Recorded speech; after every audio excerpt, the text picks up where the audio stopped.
Education के field से नहीं हूं। मैं एक कलाकार हूं, एक आर्टिस्ट हूं, एक क्रिएटिव इंसान हूं। और आप लोग बेहतर जानते हैं एजुकेशन के बारे में। इतने साल से आप एजुकेशन चला रहे हैं। पिछले कुछ साल से मेरा अनुभव हुआ है, चूंकि मैंने कुछ फिल्में की हैं। एक फिल्म थी तारे ज़मीं पर, और अभी हाल ही में मेरी जो फिल्म आई है 3 इडियट्स, ये दोनों फिल्में एजुकेशन के टॉपिक पर हैं। तो लिहाजा मैं इस वजह से मैंने काफी रिसर्च की एजुकेशन के ऊपर, और कुछ चीजें मेरे सामने आई हैं, और वो चीजें मैं आपके सामने रखना चाह रहा हूं। आज यहां पेरेंट्स हैं, एजुकेटर्स हैं, टीचर्स हैं, बच्चे भी हैं। हो सकता है पता नहीं मैं कितना सही बोल रहा हूं, गलत बोल रहा हूं, लेकिन मेरे कुछ विचार हैं जो मैं आपके सामने रखना चाहूंगा एजुकेशन से जो जिनका संबंध है। और वो ये कि सबसे पहले तो हर बच्चा खास होता है। ये मैंने डिस्कवर किया अपने रिसर्च में। हर बच्चा खास होता है। हर बच्चे में, हमारी तरह, आपकी तरह और हमारी तरह, हर बच्चे में कुछ ना कुछ काबिलियत होती है, कुछ ना कुछ कमजोरी होती है। मुझ में भी कमजोरी है, काबिलियत है।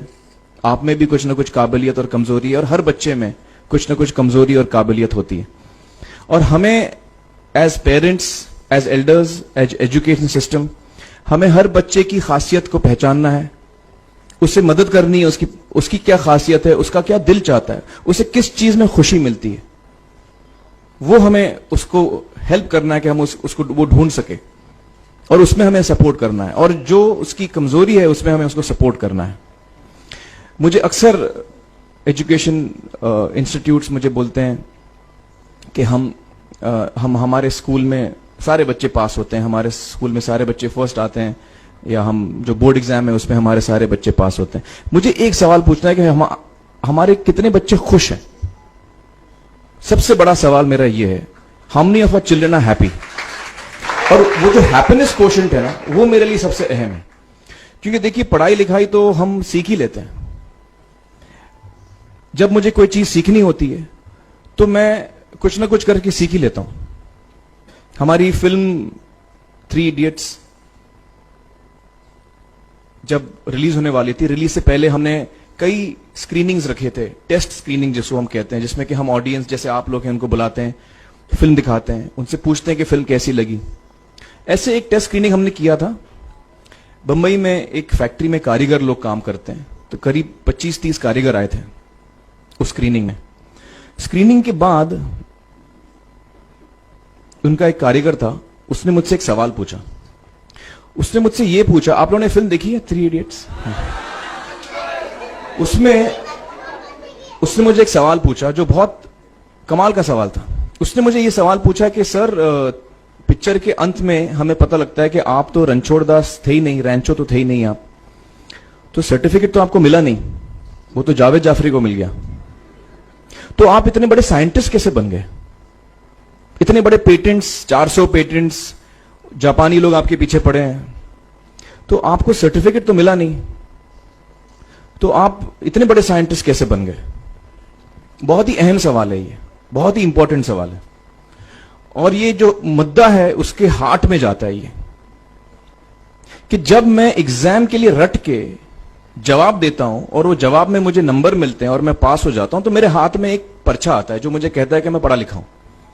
लेकिन वाकई में पढ़ा लिखा हूं या नहीं, ये अभी तक हमको श्योर मालूम नहीं है। लेकिन जब आप नॉलेज चाहते हैं कि आपको मिले, विद्या मिले आपको, तो फिर वो कागज का मायने कुछ होता नहीं है। तो मैंने उसको जवाब में 2 सवाल पूछे। मैंने बोला उसको कि भैया, आपको क्या लगता है मैं अच्छा एक्टर हूं?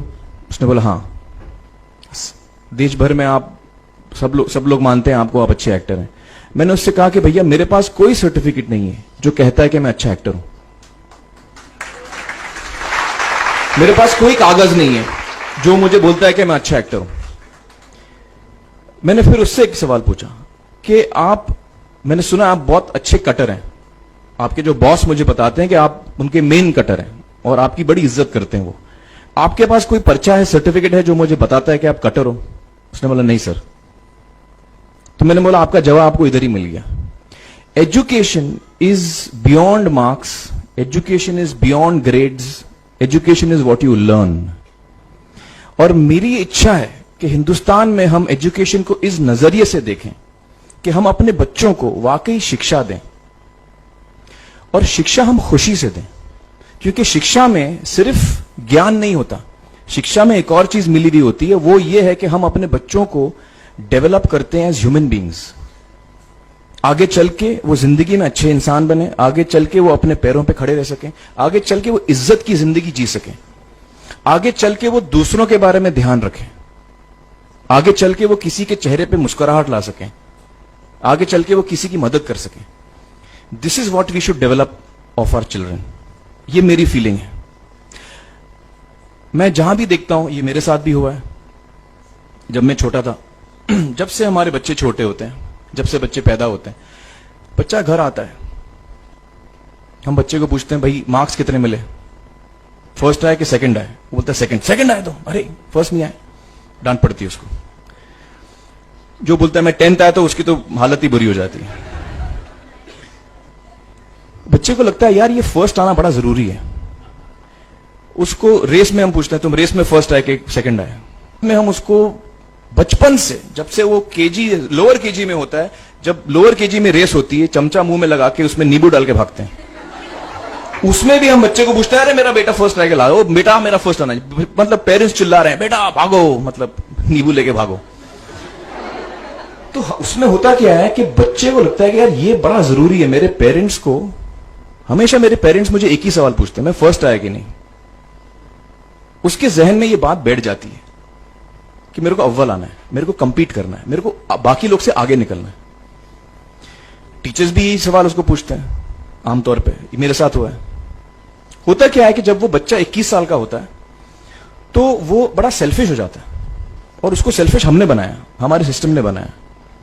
वो अपने बारे में सोचता है और किसी के बारे में नहीं सोचता, क्योंकि यही हमने उसको ट्रेन किया बचपन से। बचपन से हमने उसको यही ट्रेन किया कि बेटा तुम पहले आना, बाकी सब लोग को भूल जाओ।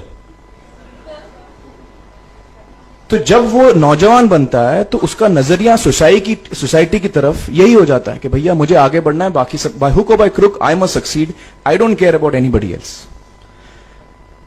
मेरा ये दिल कहता है, मेरा ये दिल चाहता है कि अगर हम जितने यहां पेरेंट्स हैं, एडल्ट्स हैं, यंगस्टर्स हैं जो कल जाके पेरेंट्स बनेंगे, अगर हम अपने बच्चों को ये सीख दें जब वो छोटे हैं, जब वो घर आए हम उसको ये सवाल पूछें, ये नहीं पूछें कि मार्क्स कितने मिले, उसको ये पूछें कि बेटा आज तुमने किसकी मदद की, आज तुमने किसके चेहरे पे मुस्कुराहट लाई। अगर हम उसको ये पूछें तो उसको ये लगेगा कि यार जरूरी ये है। मेरे पेरेंट्स मुझे हमेशा ये पूछते हैं, मार्क्स का तो कभी पूछते नहीं, वो मुझसे ये पूछते हैं कि भैया तुमने किसको हेल्प किया आज। तो हेल्प करना लोगों को, लोगों के बारे में सोचना, लोगों के चेहरे पे मुस्कुराहट लाना, ये मेरे पेरेंट्स के लिए बड़ा इंपॉर्टेंट है। साइकोलॉजिकली वो इस चीज के साथ बड़ा होगा। स्कूल वही जाएगा, पढ़ाई लिखाई वही करेगा, वो उसका नजरिया थोड़ा बदल जाएगा। जब वो बच्चा नौजवान बनेगा, 21 साल का होगा, और सारे बच्चे उस उम्र के जब 21 साल के होंगे, हमारी सोसाइटी चेंज हो जाएगी।